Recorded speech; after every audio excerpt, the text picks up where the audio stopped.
तू सुल्तान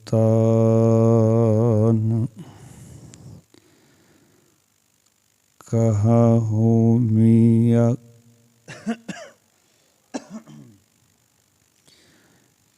तेरी कवन वडाई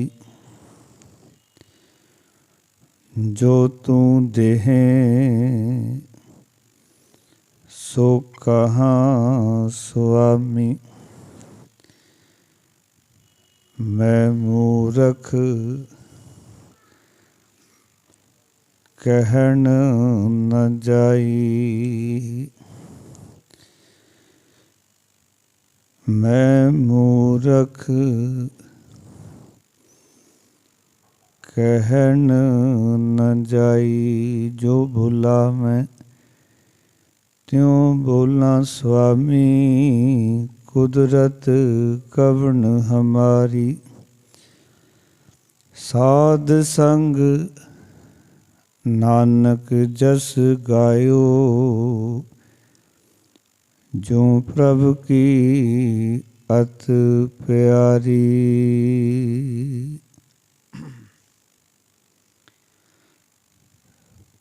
ਸਾਹਿਬ ਸ੍ਰੀ ਗੁਰੂ ਗ੍ਰੰਥ ਸਾਹਿਬ ਮਹਾਰਾਜ ਜੀ ਦੀ ਪਾਵਨ ਪਵਿੱਤਰ ਪਾਕ ਹਜ਼ੂਰੀ ਵਿੱਚ ਜੁੜ ਬੈਠ ਕੇ ਸੰਗਤਾਂ ਪਾਸੋਂ ਰੱਬੀ ਬਾਣੀ ਦਾ ਕੀਰਤਨ ਸਰਵਣ ਕੀਤਾ ਹੈ। ਆਓ ਅਸਥਾਨ ਤੇ ਗੁਰੂ ਅਮਰਦਾਸ ਮਹਾਰਾਜ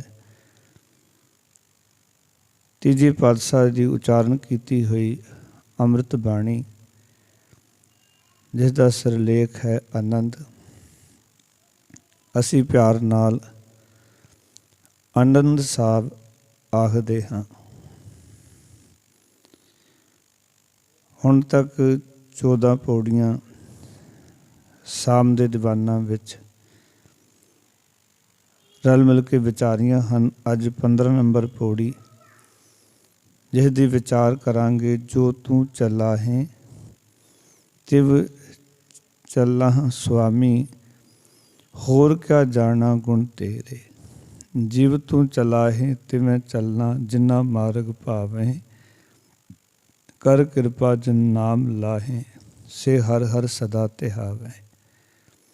ਆਓ ਪਹਿਲਾ ਮੂਲ ਪਾਠ ਕਰਾਂਗੇ। ਇਸ ਪੌੜੀ ਦੇ ਵਿੱਚ ਰੱਬੀ ਰਜਾ ਦੇ ਵਿੱਚ ਕਿਵੇਂ ਰਹਿਣਾ ਹੈ, ਉਹਦੇ ਹੁਕਮ ਨੂੰ ਕਿਵੇਂ ਮੰਨਣਾ ਹੈ, ਇਹ ਗੁਰੂ ਸਾਹਿਬ ਜੀ ਸਾਨੂੰ ਦਰਸਾ ਰਹੇ ਹਨ।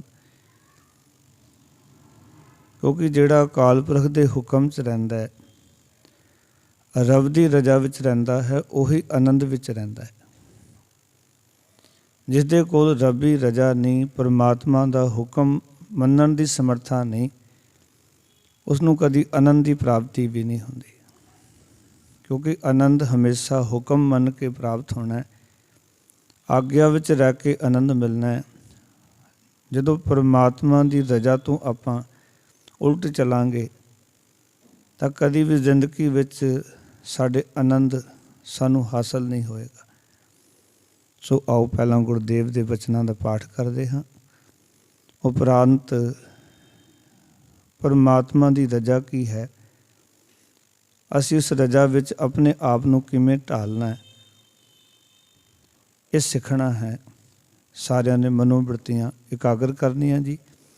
ਪ੍ਰੇਮ ਸਹਿਤ ਫਤਿਹ ਸਵੀਕਾਰ ਕਰੋ। ਆਖੋ ਜੀ ਵਾਹਿਗੁਰੂ ਜੀ ਕਾ ਖਾਲਸਾ, ਵਾਹਿਗੁਰੂ ਜੀ ਕੀ ਫਤਿਹ। ਜੋ ਤੂੰ ਚੱਲਾ ਹੈ ਤਿਵ ਚੱਲਾਂ ਸੁਆਮੀ, ਜੋ ਤੂੰ ਚੱਲਾ ਹੈ ਤਿਵ ਚੱਲਾਂ ਸੁਆਮੀ। ਹੋਰ ਕਿਆ ਜਾਣਾ ਗੁਣ ਤੇਰੇ, ਹੋਰ ਕਿਆ ਜਾਣਾ ਗੁਣ ਤੇਰੇ। ਜਿਵ ਤੂੰ ਚੱਲਾ ਹੈ ਤਿਵੇਂ ਚੱਲਾਂ, ਜਿਵ ਤੂੰ ਚੱਲਾ ਹੈ ਤਿਵੇਂ ਚੱਲਾਂ। ਜਿਨਾ ਮਾਰਗ ਪਾਵਹਿ, ਜਿਨਾ ਮਾਰਗ ਪਾਵਹਿ। ਕਰ ਕਿਰਪਾ ਜਿਨ ਨਾਮ ਲਾਹੇ, ਕਰ ਕਿਰਪਾ ਜਿਨ ਨਾਮ ਲਾਹੇ। ਸੇ ਹਰ ਹਰ ਸਦਾ ਧਿਆਵਹਿ। ਸੇ ਹਰ ਹਰ ਸਦਾ ਧਿਆਵਹਿ। ਜਿਸਨੂੰ ਕਥਾ ਸੁਣਾਏ ਆਪਣੀ। ਜਿਸਨੂੰ ਕਥਾ ਸੁਣਾਏ ਆਪਣੀ। ਸੇ ਗੁਰਦੁਆਰੇ ਸੁਖ ਸੇ ਪਾਵਹਿ। ਗੁਰਦੁਆਰੇ ਸੁਖ ਪਾਵਹਿ। ਕਹਿ ਨਾਨਕ ਸੱਚੇ ਸਾਹਿਬ। ਕਹਿ ਨਾਨਕ ਸੱਚੇ ਸਾਹਿਬ। ਜਿਉ ਭਾਵੈ ਤਿਵੈ ਚਲਾਵਹਿ। ਜਿਉ ਪਾਵੈ ਤਿਵੈ ਚਲਾਵੇ। ਕਹਿ ਨਾਨਕ ਸੱਚੇ ਸਾਹਿਬ। ਕਹਿ ਨਾਨਕ ਸੱਚੇ ਸਾਹਿਬ। ਜਿਉ ਭਾਵੈ ਤਿਵੈ ਚਲਾਵਹਿ। ਜਿਉ ਚਲਾਵੇ ਤਿਵੈ ਚਲਾਵੇ। ਵਾਹਿਗੁਰੂ ਜੀ ਕਾ ਖਾਲਸਾ ਵਾਹਿਗੁਰੂ ਜੀ ਕੀ ਫਤਿਹ। ਗੁਰੂ ਅਮਰਦਾਸ ਮਹਾਰਾਜ ਅਸਾਂ ਜੀਵਨ ਦਾ ਜਿਹੜਾ ਨਿਤਾਨਾਪਣ ਹੈ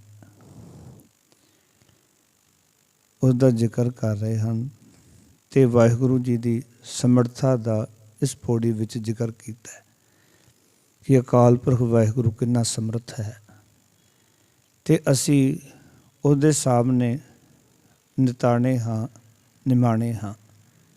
ਜਿਵੇਂ ਗੁਰੂ ਸਾਹਿਬ ਨੇ ਆਖਿਆ, ਤੂੰ ਸਮਰੱਥ ਵੱਡਾ ਮੇਰੀ ਮਤ ਥੋਰੀ ਰਾਮ।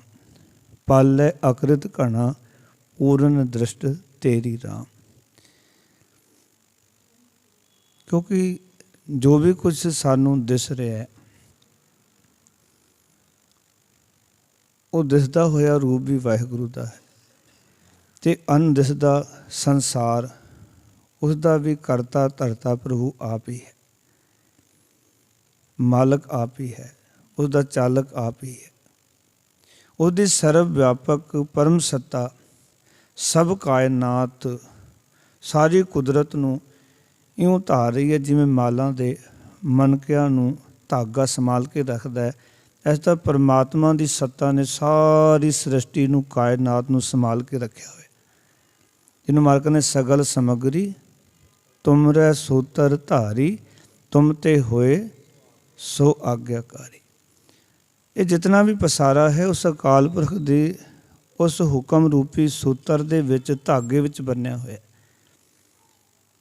ਜਿਵੇਂ ਮਾਲਾ ਦੇ ਮਣਕੇ ਜਿਹੜੇ ਨੇ ਨਾ ਧਾਗੇ 'ਚ ਪਰੋਏ ਜਾਂਦੇ ਨੇ, ਟਿਕਦੇ ਨੇ, ਇਸ ਤਰ੍ਹਾਂ ਸਾਰਾ ਦਿਸਦਾ ਤੇ ਅਣਦਿਸਦਾ ਜਿਹੜਾ ਜਗਤ ਹੈ, ਗੁਰੂ ਸਾਹਿਬ ਕਹਿੰਦੇ ਇਹ ਉਸ ਅਕਾਲ ਪੁਰਖ ਵਾਹਿਗੁਰੂ ਦੀ ਆਗਿਆ ਵਿੱਚ ਹੈ, ਉਹਦੇ ਹੁਕਮ ਵਿੱਚ ਹੈ। ਇਹ ਗੱਲ ਵੱਖਰੀ ਹੈ ਕਿ ਸੰਸਾਰ ਦਾ ਹਰ ਇੱਕ ਜੀਵ ਸੰਸਾਰ ਦੇ ਵਿੱਚ ਆ ਕੇ ਆਪਣਾ ਹੁਕਮ ਚਲਾਉਂਦਾ ਹੈ। ਗੁਰੂ ਸਾਹਿਬ ਨੇ ਤਾਂ ਆਖਿਆ ਸੀ ਕਿ ਸਿੱਖ ਨੇ ਹੁਕਮ ਕਰਨਾ ਨਹੀਂ, ਹੁਕਮ ਮੰਨਣਾ ਹੈ। ਹੁਕਮ ਕਹਿਣ ਵਾਲਾ ਕੋਈ ਹੋਰ ਹੈ। ਅਸੀਂ ਕਈ ਵਾਰ ਕਹਿੰਦੇ ਹੁਕਮ ਕਰੋ, ਹੁਕਮ ਬੰਦਾ ਨਹੀਂ ਕਰ ਸਕਦਾ। ਹੁਕਮ ਕਰਨ ਵਾਲਾ ਕੇਵਲ ਇੱਕ ਅਕਾਲ ਪੁਰਖ ਵਾਹਿਗੁਰੂ ਹੈ। ਅਸੀਂ ਰੋਜ਼ ਪੜ੍ਹਦੇ ਹਾਂ, ਹੁਕਮੀ ਹੋਵਨ ਆਕਾਰ ਹੁਕਮ ਨਾ ਕਿਹਾ ਜਾਏ। ਉਹਦਾ ਹੁਕਮ ਆਖਿਆ ਜਾ ਸਕਦਾ? ਕਦੇ ਨਹੀਂ ਆਖਿਆ ਜਾ ਸਕਦਾ। ਹੁਕਮ ਕਰਨਾ, ਕਹਿਣਾ ਉਸ ਪਰਮਾਤਮਾ ਨੇ ਹੀ ਹੈ। ਅਸੀਂ ਪਰਮਾਤਮਾ ਦੇ ਬਣਾਏ ਹੋਏ ਜੀਵ ਹੋਣ ਕਰਕੇ ਅਸੀਂ ਕੇਵਲ ਹੁਕਮ ਮੰਨਣਾ ਹੈ, ਹੁਕਮ ਮੰਨਣਾ ਹੈ। ਇਸ ਕਰਕੇ ਪ੍ਰਭੂ ਦੀ ਸਰਵ ਵਿਆਪਕ ਸ਼ਕਤੀ ਜੀਵਾਂ ਨੂੰ ਪ੍ਰੇਰਕ ਰੂਪ ਹੋ ਕੇ, ਅਸੀਂ ਸੋਚਦੇ ਵੀ ਸਾਨੂੰ ਇਹ ਪ੍ਰੇਰਨਾ ਕੌਣ ਦੇ ਰਿਹਾ ਹੈ। ਜੋ ਵੀ ਕੋਈ ਕੰਮ ਅਸੀਂ ਕਰਦੇ ਉਸਦੇ ਪਿੱਛੇ ਕੋਈ ਪ੍ਰੇਰਨਾ ਹੁੰਦੀ ਹੈ, ਪਰ ਉਹ ਪ੍ਰੇਰਕ ਕੌਣ ਹੈ ਜਿਹੜਾ ਸਾਨੂੰ ਪ੍ਰੇਰਨਾ ਕਰ ਰਿਹਾ ਹੈ, ਜਿਹੜਾ ਸਾਡੇ ਅੰਦਰ ਉਸ ਕੰਮ ਕਰਨ ਲਈ ਵਿਚਾਰ ਪਾ ਰਿਹਾ ਹੈ। ਗੁਰੂ ਅਮਰਦਾਸ ਮਹਾਰਾਜ ਕਹਿੰਦੇ ਉਹ ਅਕਾਲ ਪੁਰਖ ਵਾਹਿਗੁਰੂ ਪਰਮੇਸ਼ਰ ਹੈ। ਇਸ ਕਰਕੇ ਪ੍ਰਭੂ ਸਰਵ ਵਿਆਪਕ ਸ਼ਕਤੀ ਜੀਵਾਂ ਨੂੰ ਪ੍ਰੇਰਕ ਰੂਪ ਹੋ ਕੇ ਜਿਸ ਪਾਸੇ ਚਾਹੁੰਦੀ ਹੈ ਚਲਾਉਂਦੀ ਹੈ। ਇਸ ਕਰਕੇ ਸਾਡੇ ਮਤੇ ਰੱਖੇ ਰਖਾਏ ਰਹਿ ਜਾਂਦੇ ਨੇ, ਸਾਡੇ ਬਣੇ ਹੋਏ ਫੁਰਨੇ ਉਹ ਕਦੀ ਪੂਰੇ ਨਹੀਂ ਹੁੰਦੇ। ਅਸੀਂ ਕਹਿੰਦੇ ਅਸੀਂ ਸੋਚਿਆ ਕੁਝ ਹੋਰ ਸੀ, ਹੋਇਆ ਕੁਝ ਹੋਰ। ਕਿਉਂਕਿ ਇਸ ਦੇ ਪਿੱਛੇ ਵੀ ਸਾਰੀ ਖੇਡ ਨੱਕ ਨੱਥ ਖਸਮ ਹੱਥ ਕਰਤ ਧੱਕੇ ਦੇ, ਜਹਾਂ ਦਾਣੇ ਤਾਹਾਂ ਖਾਣੇ ਨਾਨਕਾ ਸੱਚ ਏ। ਇਹ ਸਾਰਾ ਕੁਝ ਵਿਧਾਨ ਕੰਮ ਕਰ ਰਿਹਾ ਰੱਬੀ। ਮਤਾ ਕੀਆ ਪश्चिम ਕੀ ਤਾਈਂ ਪੂਰਬ ਹੀ ਲੈ ਜਾਤ। ਦੇਖੋ ਨਾ, ਅਸੀਂ ਕਈ ਵਾਰੀ ਮਤਾ ਪਕਾਉਂਦੇ ਇਹ ਕੰਮ ਕਰਨਾ ਹੈ, ਰਾਤ ਨੂੰ ਪੂਰਾ ਉਹ ਕੰਮ ਦਾ ਬਿਊਰਾ ਤੈਅ ਕਰਕੇ ਉਸ ਕੰਮ ਦਾ ਪੂਰਾ ਨਕਸ਼ਾ ਖਿੱਚ ਕੇ ਸੌਂਦੇ, ਸਵੇਰੇ ਇਹ ਕੰਮ ਇਸ ਤਰ੍ਹਾਂ ਇਸ ਢੰਗ ਨਾਲ ਕਰਨਾ ਹੈ। ਸਵੇਰ ਹੁੰਦੀ ਹੈ, ਜੋ ਕੰਮ ਰਾਤ ਪੱਕਾ ਕੀਤਾ ਸੀ, ਦ੍ਰਿੜ ਨਿਸ਼ਚੇ ਨਾਲ ਕਰਨਾ ਹੀ ਕਰਨਾ ਸੀ, ਸਵੇਰੇ ਉੱਠਿਆ ਉਹ ਮਤਾ ਭੁੱਲ ਗਿਆ, ਨਵੀਂ ਕੋਈ ਖਬਰ ਆ ਗਈ, ਤੁਰਨਾ ਪੈ ਗਿਆ। ਮਤਾ ਤਾਂ ਕੁਝ ਹੋਰ ਸੀ, ਇਸ ਪਾਸੇ ਜਾਣਾ ਹੈ, ਪਰ ਪਰਮਾਤਮਾ ਦਾ ਹੁਕਮ ਕਿਸੇ ਹੋਰ ਪਾਸੇ ਲੈ ਕੇ ਚਲਾ ਗਿਆ। ਅੱਜ ਦੀ ਜੋ ਪੌੜੀ ਹੈ ਨਾ, ਇਸ ਗੱਲ ਨੂੰ ਬੜੀ ਗਹਿਰਾਈ ਨਾਲ ਸਾਨੂੰ ਸਮਝਾ ਰਹੀ ਹੈ, ਗਹਿਰਾਈ ਨਾਲ, ਕਿਉਂਕਿ ਇਹ ਗੱਲਾਂ ਸਾਨੂੰ ਗੁਰਬਾਣੀ ਵਿੱਚੋਂ ਸਮਝਣੀਆਂ ਹਨ। ਕਿਉਂਕਿ ਜੀਵ ਉਸ ਦੀ ਰਜਾ ਹੁਕਮ ਰੂਪੀ ਸੰਸਾਰ ਵਿੱਚ ਇੱਕ ਮੱਛੀ ਸਮਾਨ ਹੈ, ਜਿਸਨੂੰ ਸੀਮਤ ਰੂਪ ਵਿੱਚ ਇੱਧਰ ਉੱਧਰ ਜਾਣ ਦੀ ਤਾਂ ਖੁੱਲ੍ਹ ਹੈ, ਪਰੰਤੂ ਹੁਕਮ ਤੋਂ ਸਾਗਰ ਤੋਂ ਬਾਹਰ ਜਾਣ ਦੀ ਕੋਈ ਖੁੱਲ੍ਹ ਨਹੀਂ। ਇੱਕ ਵਾਰ ਉਚਾਰਨ ਕਰੋ, ਸਤਨਾਮ। ਇਤਨੀ ਖੁੱਲ੍ਹ ਹੈ ਮੱਛੀ ਨੂੰ ਕਿ ਉਹ ਸਾਗਰ ਵਿੱਚ ਆਸੇ ਪਾਸੇ ਜਾ ਸਕਦੀ ਹੈ, ਹਜ਼ਾਰਾਂ ਕਿਲੋਮੀਟਰ ਦੂਰ ਜਾ ਸਕਦੀ ਹੈ, ਪਰ ਉਹ ਆਖੇ ਮੈਂ ਸਮੁੰਦਰ ਤੋਂ ਬਾਹਰ ਆ ਕੇ ਜੀਣਾ, ਨਹੀਂ ਜੀ ਸਕਦੀ। ਇਹ ਜੀ ਸਕਦੀ ਹੈ ਜੀ? ਆਸੇ ਪਾਸੇ ਜਾ ਸਕਦੀ ਹੈ, ਪਰ ਉਹ ਕਹੇ ਮੈਂ ਸਮੁੰਦਰ ਤੋਂ ਬਾਹਰ ਰਹਿ ਕੇ ਜਿਉਣਾ। ਅੱਜ ਮੇਰੇ ਗੁਰੂ ਅਮਰਦਾਸ ਮਹਾਰਾਜ ਇਹੀ ਗੱਲ ਸਾਨੂੰ ਸਮਝਾਉਣਾ ਚਾਹੁੰਦੇ ਨੇ। ਮੱਛੀ ਨੂੰ ਸਮੁੰਦਰ ਵਿੱਚ ਹੀ ਰਹਿਣਾ ਪੈਣਾ ਹੈ, ਕਿਉਂਕਿ ਸਮੁੰਦਰ ਵਿੱਚ ਉਸਦਾ ਜਨਮ ਹੋਇਆ ਹੈ, ਉਹਦੀ ਖੁਰਾਕ ਹੈ, ਉਹਦਾ ਜੀਵਨ ਹੈ। ਪਾਣੀ ਤੋਂ ਬਿਨਾਂ ਉਹ ਰਹਿ ਨਹੀਂ ਸਕਦੀ। ਜਿਸ ਤਰ੍ਹਾਂ ਕਿ ਉਹ ਪਾਣੀ ਤੋਂ ਬਾਹਰ ਆਪਣੇ ਹੁਕਮ ਵਿੱਚ ਜਾਣ ਲਈ ਸੁਤੰਤਰ ਨਹੀਂ, ਆਜ਼ਾਦ ਨਹੀਂ, ਬੰਦਿਸ਼ ਹੈ। ਪਾਣੀ ਤੋਂ ਵਿਛੜਦੀ ਸਾਰ ਉਸ ਦੀ ਮੌਤ ਹੈ। ਮਹਾਰਾਜ ਕਹਿੰਦੇ ਬਿਲਕੁਲ ਇਸ ਤਰ੍ਹਾਂ ਹੀ ਕਿਸੇ ਉੱਤੇ ਹਰੀ ਦੀ ਕਿਰਪਾ ਦ੍ਰਿਸ਼ਟੀ ਦੀ ਨਿਸ਼ਾਨੀ ਇਹ ਹੈ ਕਿ ਉਹ ਹਰੀ ਨਾਮ ਜਪਦਾ, ਸੱਚੇ ਮਾਰਗ 'ਤੇ ਚੱਲਦਾ ਹੈ। ਪਰ ਜਿਸ ਉੱਤੇ ਉਸਦੀ ਕਰੋਪੀ ਹੁੰਦੀ ਹੈ, ਉਸ ਤੋਂ ਚੰਗਿਆਈਆਂ ਖੋਹ ਲੈਂਦਾ ਹੈ। ਗੁਰੂ ਨਾਨਕ ਪਾਤਸ਼ਾਹ ਨੇ ਜਦੋਂ ਬਾਬਰ ਬਾਣੀ ਉਚਾਰਨ ਕੀਤੀ ਨਾ, ਉੱਥੇ ਮਹਾਰਾਜ ਨੇ ਬਾਬਰ ਨੂੰ ਆਖਿਆ ਕਿ ਜਿਸ ਨੂੰ ਆਪ ਖੁਆਏ ਕਰਤਾ, ਖੁਸ ਲੈ ਚੰਗਿਆਈ। ਇਸ ਕਰਕੇ ਕਦੀ ਵੀ ਚੰਗੇ ਕੰਮਾਂ ਦਾ ਗੁਰਬਾਣੀ ਕਹਿੰਦੀ ਮਾਣ ਨਾ ਕਰ। ਕਬੀਰ ਗਰਭ ਨਾ ਕੀਜੀਐ, ਰੰਕ ਨਾ ਹਸੀਐ ਕੋਏ, ਅਜੋ ਸੋ ਨਾਉ ਸਮੁੰਦ ਮੈਂ ਕਿਆ ਜਾਣੋ ਕਿਆ ਹੋਏ। ਤੇਰੀ ਬੇੜੀ ਸਮੁੰਦਰ ਵਿੱਚ ਹੈ, ਪਤਾ ਨਹੀਂ ਕੀ ਹੋਣਾ ਤੇਰੇ ਨਾਲ। ਗੁਰੂ ਨਾਨਕ ਪਾਤਸ਼ਾਹ ਕਹਿੰਦੇ ਨੇ ਜਦੋਂ ਪਰਮਾਤਮਾ ਨੇ ਕਿਸੇ ਨੂੰ ਖੁਆਰ ਕਰਨਾ ਹੁੰਦਾ ਹੈ ਤੇ ਬੰਦੇ ਵਿੱਚ ਬੜੇ ਚੰਗੇ ਗੁਣ ਹੁੰਦੇ ਨੇ, ਪਰ ਉਸਦੀ ਚੰਗਿਆਈਆਂ ਖੋਹ ਲੈਂਦਾ ਹੈ। ਜਿਸ ਨੂੰ ਆਪ ਖੁਆਏ ਕਰਤਾ, ਖੁਸ ਲਏ ਚੰਗਿਆਈ। ਉਹਦੀ ਚੰਗਿਆਈਆਂ ਖੋਹ ਲੈਂਦਾ ਹੈ।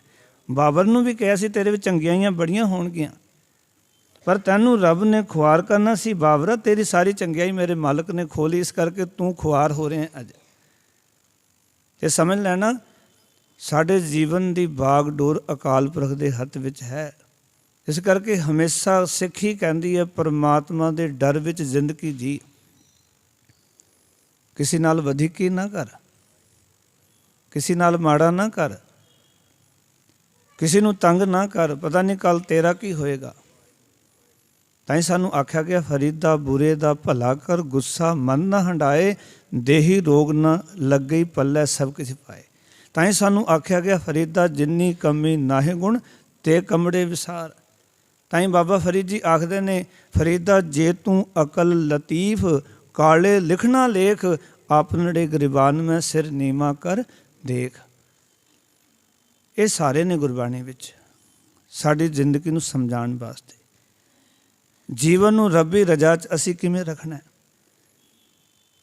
ਇਸ ਕਰਕੇ ਮਹਾਰਾਜ ਕਹਿੰਦੇ ਫਿਰ ਉਸਦੀ ਜਿਹੜੀ ਜ਼ਿੰਦਗੀ ਹੈ ਨਾ, ਉਹਦੀ ਜਿਹੜੀ ਤੋਰ ਹੈ ਬੰਦੇ ਦੀ, ਜਿਸ ਨੂੰ ਪਰਮਾਤਮਾ ਨੇ ਖੁਆਰ ਕਰਨਾ ਹੁੰਦਾ, ਇਹਦਾ ਜ਼ਿਕਰ ਕਬੀਰ ਸਾਹਿਬ ਨੇ ਬੜਾ ਪਿਆਰਾ ਕੀਤਾ ਆਪਣੀ ਬਾਣੀ 'ਚ, ਕਿ ਪਰਮਾਤਮਾ ਉਸਦੀ ਚੰਗਿਆਈਆਂ ਖੁੰਦਾ ਰਹਿੰਦਾ ਹੈ, ਚੰਗਿਆਈਆਂ ਖੁੰਦਾ ਰਹਿੰਦਾ ਹੈ, ਜਿਹਨੂੰ ਪਰਮਾਤਮਾ ਨੇ ਆਪ ਖੁਆਰ ਕਰਨਾ ਹੋਇਆ। ਅਤੇ ਇੱਕ ਦਿਨ ਉਹ ਐਸੀ ਹਾਲਤ 'ਤੇ ਪਹੁੰਚ ਜਾਂਦਾ ਹੈ, ਭਗਤ ਕਬੀਰ ਸਾਹਿਬ ਆਖਦੇ ਨੇ ਹਰ ਜਸ ਸੁਣੈ ਨਾ ਹਰ ਗੁਣ ਗਾਵੈ, ਬਾਤਨ ਹੀ ਅਸਮਾਨ ਗਿਰਾਵੈ। ਜਦੋਂ ਵਾਹਿਗੁਰੂ ਚੰਗਿਆਈਆਂ ਖੋਹ ਲੈਂਦਾ ਨਾ ਬੰਦੇ ਦੀਆਂ, ਫਿਰ ਉਹ ਪਰਮਾਤਮਾ ਦਾ ਹਰ ਜਸ ਨਹੀਂ ਕਰਦਾ। ਨਾ ਸੁਣਦਾ ਹੈ, ਨਾ ਗਾਉਂਦਾ ਹੈ। ਗੱਲਾਂ ਬਾਤਾਂ ਹਰੀ ਦੀਆਂ ਬੜੀਆਂ ਕਰਦਾ ਹੈ। ਕਹੇਗਾ ਮੈਨੂੰ ਤਾਂ ਸਭ ਕੁਝ ਪਤਾ ਹੈ, ਮੈਨੂੰ ਬੜਾ ਗਿਆਨ ਹੈ, ਪਰ ਕਿਤੇ ਉਹਨੂੰ ਆਖੋ ਵੀ ਗੁਰਦੁਆਰੇ ਬੈਠ ਕੇ ਕੁਝ ਸਮਾਂ ਪਰਮਾਤਮਾ ਦੀ ਸਿਫਤ ਸਲਾਹ ਹੋ ਰਹੀ ਹੈ, ਕੀਰਤਨ ਹੋ ਰਿਹਾ, ਚੱਲ ਕੁਝ ਸਮਾਂ ਵਾਹਿਗੁਰੂ ਦੀ ਇਬਾਦਤ ਜੁੜ, ਬੈਠ ਆ ਮਿਲ ਕੇ ਪਰਮਾਤਮਾ ਦੇ ਗੁਣ ਗਾਈਏ। ਉਹ ਨਾ ਗੁਣ ਗਾਏਗਾ, ਨਾ ਪਰਮਾਤਮਾ ਦੀ ਵਡਿਆਈ ਕਰੇਗਾ, ਪਰ ਤੁਹਾਨੂੰ ਰਸਤੇ 'ਚ ਕਿਤੇ ਮਿਲੇਗਾ ਉਹ ਬੜੀਆਂ ਡਿੰਗਾ ਮਾਰੇਗਾ। ਅੱਜ ਬਹੁਤੇ ਲੋਕ ਉਹਨੇ ਗੁਸਤਾਖੀ ਮਾਫ ਕਰਨਾ ਜਿਹੜੇ ਸਮਾਜ ਵਿੱਚ ਧਰਮ ਦੀ ਆਪਣੀ ਲੱਤਤਾ ਉੱਤੇ ਰੱਖਣਾ ਚਾਹੁੰਦੇ ਨੇ, ਪਰ ਧਰਮ ਦੀ ਸੋਝੀ ਕੋਈ ਨਹੀਂ, ਧਰਮ ਦਾ ਗਿਆਨ ਕੋਈ ਨਹੀਂ, ਧਰਮ ਦੀਆਂ ਗੱਲਾਂ ਬਹੁਤ ਨੇ ਉਹਨਾਂ ਕੋਲ। ਗੁਰੂ ਸਾਹਿਬ ਜੀ ਦਾ ਸਿਧਾਂਤ ਰਿਹਾ ਹੈ ਕਿ ਗੱਲੀ ਬਾਤੀ ਪਰਮਾਤਮਾ ਨਹੀਂ ਮਿਲਦਾ। ਗਲੀ ਅਸੀਂ ਚੰਗੀਆਂ, ਆਚਾਰੀ ਬੁਰੀਆਂ, ਮਨੋ ਕੁਸੁੱਧਾ ਕਾਲੀਆਂ, ਬਾਹਰ ਚਿਟਬੀਆਂ, ਰੀਸਾ ਕਰੈਂ ਤਿਨਾੜੀਆਂ, ਸੇਵੈ ਦਰ ਖੜੀਆਂ, ਨਾਲ ਖਸਮੈ ਰਤਿਆਂ, ਮਾਣੈ ਸੁਖ ਰਲਿਆ। ਮਹਾਰਾਜ ਕਹਿੰਦੇ ਰੀਸਾ ਉਹਨਾਂ ਦੀ ਜਿਹੜੇ ਪਰਮਾਤਮਾ ਨਾਲ ਰਤੇ ਗਏ, ਵਾਹਿਗੁਰੂ ਚਰਨਾਂ ਨਾਲ ਜੁੜ ਗਏ। ਇਹ ਕਬੀਰ ਸਾਹਿਬ ਦਾ ਸ਼ਬਦ ਬੜਾ ਪਿਆਰਾ ਹੈ। ਦਾਸ ਇਹ ਵੀ ਬੇਨਤੀ ਕਰੇ, ਅੱਜ ਇਹ ਸ਼ਬਦ ਅੱਗੇ ਆ ਹੀ ਗਿਆ ਹੈ, ਇਹ ਸ਼ਬਦ ਹੈ ਦਾਸ ਦੀ ਜ਼ਿੰਦਗੀ ਨੂੰ ਮੋੜਨ ਵਾਲਾ।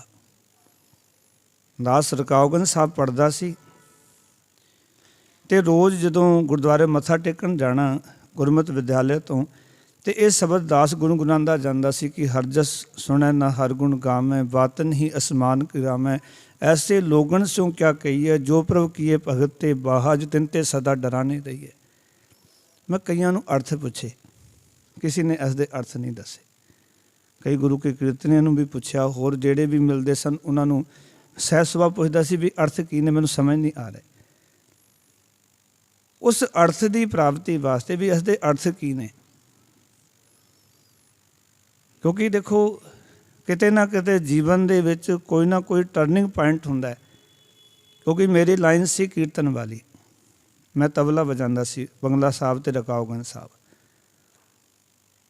ਗੁਰਮਤਿ ਵਿਦਿਆਲਿਆ ਨਾਲ ਨਾਲ ਸਿੱਖਣਾ ਅਤੇ ਨਾਲ ਨਾਲ ਸੇਵਾ ਵੀ ਕਰਨੀ, ਡਿਊਟੀ ਵੀ ਕਰਨੀ। ਇਸ ਸ਼ਬਦ ਨੇ ਅੰਦਰ ਇੱਕ ਐਸੀ ਜਿਗਿਆਸਾ ਪੈਦਾ ਕੀਤੀ ਵੀ ਬਾਣੀ ਗਾਉਣ ਦਾ ਲਾਭ ਕੀ ਹੈ ਜਿਸ ਦੇ ਅਰਥ ਹੀ ਨਹੀਂ ਪਤਾ। ਫਿਰ ਇੱਥੋਂ ਮਜਬੂਰ ਕੀਤਾ ਸ਼ਬਦ ਦੇ ਅਰਥ ਸਿੱਖਣ ਲਈ। ਤੁਰ ਪਏ, 2 ਜੋੜੀ ਕੱਪੜੇ ਪਾ ਕੇ ਅੰਮ੍ਰਿਤਸਰ ਪਹੁੰਚੇ। ਉੱਥੇ ਜਾ ਕੇ ਕਈਆਂ ਨੂੰ ਪੁੱਛਿਆ ਵੀ ਇਹ ਸਿੱਖਿਆ ਕਿੱਥੇ ਮਿਲਦੀ ਹੈ, ਅਤੇ ਆਖਣ ਲੱਗੇ ਕਿ ਇੱਥੇ ਵਿਦਿਆਲਿਆ ਤਾਂ ਹੈ, ਕਾਲਜ ਹੈ, ਪਰ ਹੁਣ ਸਮਾਂ ਨਿਕਲ ਗਿਆ, ਅਗਲੇ ਸਾਲ ਆਉਣਾ। ਫਿਰ ਦੱਸਿਆ ਵੀ ਲੁਧਿਆਣੇ ਵਿੱਚ ਕਾਲਜ ਹੈ, ਉੱਥੇ ਚਲੇ ਜਾਓ। ਉੱਥੇ ਪਹੁੰਚੇ, ਕਹਿੰਦੇ ਸਮਾਂ ਨਿਕਲ ਗਿਆ ਜੀ, ਅਗਲੇ ਸਾਲ ਆਓ। ਉਸ ਤੋਂ ਬਾਅਦ ਪਹੁੰਚੇ ਰੋਪੜ ਕਾਲਜ ਵਿੱਚ, ਉਹਨਾਂ ਨੂੰ ਵੀ ਕਾਲਜ ਜਾ ਕੇ ਮਿਲੇ ਵੀ ਇਸ ਤਰ੍ਹਾਂ ਅਰਥ ਸਿੱਖਣੇ ਹਨ, ਵਿਆਖਿਆ ਸਿੱਖਣੀ ਹੈ, ਬਾਣੀ ਨੂੰ ਸਮਝਣਾ। ਆਖਣ ਲੱਗੇ ਅਗਲੇ ਸਾਲ ਆਉਣਾ। ਸਾਲ ਤਾਂ ਜੋ ਬੱਚੇ ਪੂਰੇ ਹੋ ਗਏ ਹਨ, ਪਾਓ ਕਿ ਜਿਤਨੇ ਵਿਦਿਆਰਥੀ ਸਟੂਡੈਂਟ ਕਾਲਜ 'ਚ ਰੱਖੇ ਜਾਂਦੇ ਨੇ ਇੱਕ ਬੈਚ ਵਿੱਚ, ਉਹ ਪੂਰੇ ਹੋ ਗਏ। ਅਗਲੇ ਸਾਲ ਹੁਣ ਇੰਟਰਵਿਊ ਹੋਏਗਾ, ਉਸ ਤੋਂ ਬਾਅਦ ਜਿਹੜੇ ਇੰਟਰਵਿਊ 'ਚ ਪਾਸ ਹੋਣਗੇ ਉਹ ਬੱਚੇ ਰੱਖੇ ਜਾਂਦੇ। 1 ਸਾਲ ਤੱਕ ਬੜਾ ਤੰਗ ਕਰਕੇ ਰੱਖਿਆ ਇਸ ਸ਼ਬਦ ਨੇ, ਵੀ ਕੋਈ ਅਰਥ ਸਿਖਾਉਣ ਵਾਲਾ ਨਹੀਂ, ਕੋਈ ਦੱਸਣ ਵਾਲਾ ਨਹੀਂ ਵੀ ਇਸ ਦੇ ਅਰਥ ਕੀ ਬਣਦੇ ਹਨ। ਪਰ ਥੋੜ੍ਹੀ ਥੋੜ੍ਹੀ ਗੱਲ ਅੰਦਰ ਕਰ ਰਹੀ ਸੀ, ਕਿਉਂਕਿ ਜਦੋਂ ਬਾਰ-ਬਾਰ ਪੜ੍ਹੋ ਨਾ ਬਾਣੀ ਨੂੰ ਅਤੇ ਅੰਦਰ ਨੂੰ ਸੱਟ ਵੱਜਦੀ ਹੈ। ਬਹੁਤੀ ਵਾਰੀ ਸ਼ਬਦ ਪੜ੍ਹਿਆ, ਲਾਸਟ ਪੰਕਤੀਆਂ ਦੀ ਕਿਤੇ ਆਉਂਦੀ ਸੀ, ਪਰ ਉਹ ਸਮਝ ਪੂਰੀ ਇਹ ਨਹੀਂ ਆਉਂਦੀ ਸੀ ਵੀ ਇੱਥੇ ਕੀ ਕਹਿਣਾ ਚਾਹੁੰਦੇ ਨੇ। ਕਿਉਂਕਿ ਉਹਨਾਂ ਨੇ ਜਦੋਂ ਲਾਸਟ ਪੰਕਤੀਆਂ 'ਚ ਕਿਹਾ ਸੀ ਨਾ ਕਿ ਆਪ ਗਏ ਔਰਨ ਹੂੰ ਖੋਮੈ, ਆਗ ਲਗਾਏ ਮੰਦਰ ਮੈਂ ਸੋਮੈ, ਅਤੇ ਕੁਛ ਇੱਦਾਂ ਸਮਝ ਆਉਂਦਾ ਸੀ ਵੀ ਆਪਣਾ ਖੋ ਕੇ ਕਿਸੇ ਦੇ ਘਰ 'ਚ ਮੰਦਰ 'ਚ ਅੱਗ ਲਗਾ ਕੇ ਆਪਣੇ ਆਰਾਮ ਨਾਲ, ਪਰ ਪੂਰਾ ਕਲੀਅਰ ਨਹੀਂ ਸੀ ਹੋ ਰਿਹਾ ਸ਼ਬਦ ਦੇ ਅਰਥ ਕੀ ਨੇ। ਇਸ ਕਰਕੇ ਇਹ ਪਾਸਾ ਜਿਹੜਾ ਮੁੜਿਆ, ਕਥਾ ਵਾਲਾ ਪਾਸਾ, ਗੁਰਬਾਣੀ ਦੇ ਵਿਚਾਰ ਵਾਲਾ ਪਾਸਾ, ਉੱਥੇ ਜਾ ਕੇ ਫਿਰ ਪਤਾ ਚੱਲਿਆ ਵੀ ਜੋ ਅਸੀਂ ਸਮਝਦੇ ਸੀ ਗੁਰਬਾਣੀ ਦੇ ਅਰਥ ਉਹ ਨਹੀਂ ਹਨ। ਇੱਕ ਵਾਰੀ ਉਚਾਰਨ ਕਰੋ ਸਤਿਨਾਮ। ਉਸ ਵੇਲੇ ਤੱਕ ਇਹੀ ਪੜ੍ਹਿਆ ਸੀ ਕਿ ਸੋਚੈ ਸੋਚ ਨਾ ਹੋਵੇ, ਜੋ ਅਸੀਂ ਸੋਚਦੇ ਉਹ ਨਹੀਂ ਹੁੰਦਾ। ਉੱਥੇ ਜਾ ਕੇ ਅਰਥ ਨਵੇਂ ਪਤਾ ਲੱਗੇ ਵੀ ਸੋਚ ਦਾ ਅਰਥ ਸਾਡੀ ਸੋਚ ਨਹੀਂ, ਸੋਚ ਦਾ ਅਰਥ ਹੈ ਸੁੱਚ, ਸੁੱਚਣ ਦਾ ਅਰਥ ਹੈ ਸੁਚਮਤਾ, ਪਵਿੱਤਰਤਾ, ਇਸ਼ਨਾਨ ਕਰਨ ਦੇ ਨਾਲ ਹੈ। ਭਾਵ ਕਿ ਜੇ ਸਰੀਰ ਦਾ ਇਸ਼ਨਾਨ ਕਰਾਈਏ, ਸੋਚੈ ਸੋਚ ਨਾ ਹੋਵੇ, ਭਾਵ ਕਿ ਅੰਦਰਲਾ ਪਵਿੱਤਰ ਨਹੀਂ ਹੁੰਦਾ। ਜੇ ਸੋਚੀ ਲੱਖ ਵਾਰ, ਮੈਂ ਲੱਖਾਂ ਵਾਰ ਵੀ ਜੇ ਬਾਹਰ ਦੀ ਸੁਚਮਤਾ ਰੱਖਾਂ, ਪਾਓ ਤੀਰਥਾਂ ਦੇ ਇਸ਼ਨਾਨ ਕਰਾਂ, ਤਾਂ ਵੀ ਅੰਦਰਲਾ ਪਵਿੱਤਰ ਨਹੀਂ ਹੁੰਦਾ। ਸਾਡੇ ਅਰਥ ਕੁਝ ਹੋਰ ਸਨ, ਉੱਥੇ ਅਰਥ ਹੀ ਚੇਂਜ ਹੋ ਗਏ।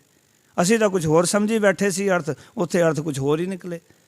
ਪਹਿਲੀ ਪੰਕਤੀ ਜਦੋਂ ਸੁਣੀ ਤੇ ਹੈਰਾਨ ਹੋ ਗਿਆ ਦਾਸ ਵੀ, ਅਸੀਂ ਤਾਂ ਕੁਝ ਇਤਨੇ ਸਾਲਾਂ ਤੋਂ ਇਹੀ ਸੋਚਦੇ ਆਏ ਹਾਂ ਵੀ ਜੋ ਸੋਚਦੇ ਉਹ ਨਹੀਂ ਹੁੰਦਾ, ਤੇ ਇੱਥੇ ਅਰਥ ਕੁਝ ਹੋਰ ਬਣ ਰਹੇ ਨੇ। ਫਿਰ ਗੁਰੂ ਸਾਹਿਬ ਦੀ ਕਿਤੇ ਕਿਰਪਾ ਹੋਈ ਕਿ ਜਾ ਕੇ ਅਰਥ ਨੂੰ, ਗੁਰਬਾਣੀ ਨੂੰ ਸਮਝਿਆ। ਇਹ ਸ਼ਬਦ ਨੂੰ ਧਿਆਨ ਨਾਲ ਫਿਰ ਸੁਣਿਓ ਸਾਰੇ। ਭਗਤ ਕਬੀਰ ਸਾਹਿਬ ਆਖਦੇ ਨੇ ਕਿ ਪਰਮਾਤਮਾ ਜਦੋਂ ਆਪ ਖੁਆਰ ਕਰਦਾ ਹੈ, ਬੰਦੇ ਦੀ ਚੰਗਿਆਈਆਂ ਖੋ ਲੈਂਦਾ, ਉਸ ਬੰਦੇ ਦੀ ਤਰਸਯੋਗ ਹਾਲਤ ਕੀ ਹੁੰਦੀ ਹੈ ਉਸ ਦਾ ਜ਼ਿਕਰ ਕਰ ਰਹੇ ਨੇ। ਹਰ ਜਸ ਸੁਣੈ ਨਾ ਹਰ ਗੁਣ ਗਾਵੈ, ਬਾਤਨ ਹੀ ਅਸਮਾਨ ਗਰਾਮੈ।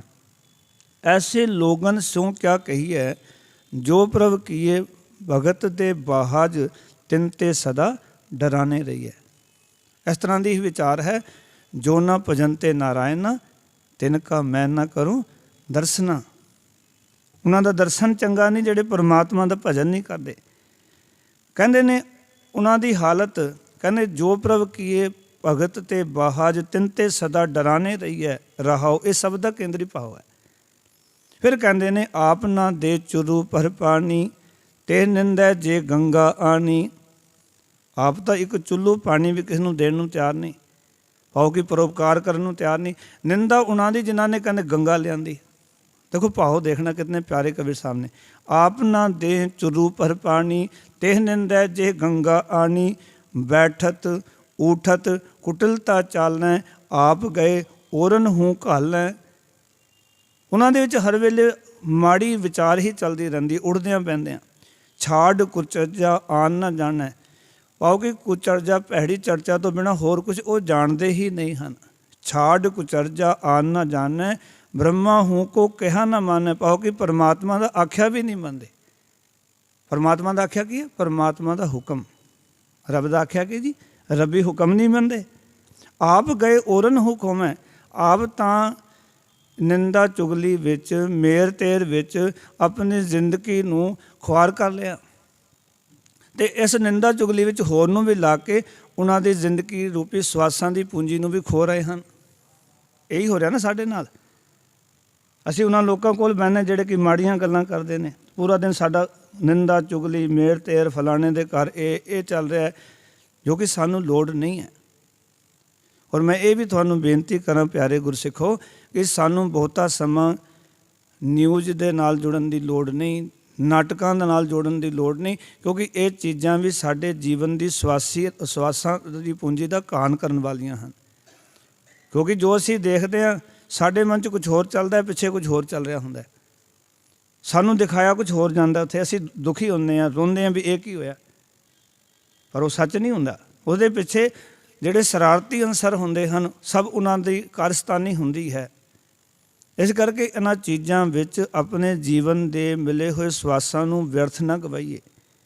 ਮਹਾਰਾਜ ਕਹਿੰਦੇ ਆਪ ਗਏ ਔਰਨ ਹੂੰ ਖੋਮੈ, ਆਗ ਲਗਾਏ ਮੰਦਰ ਮੈਂ ਸੋਮੈ।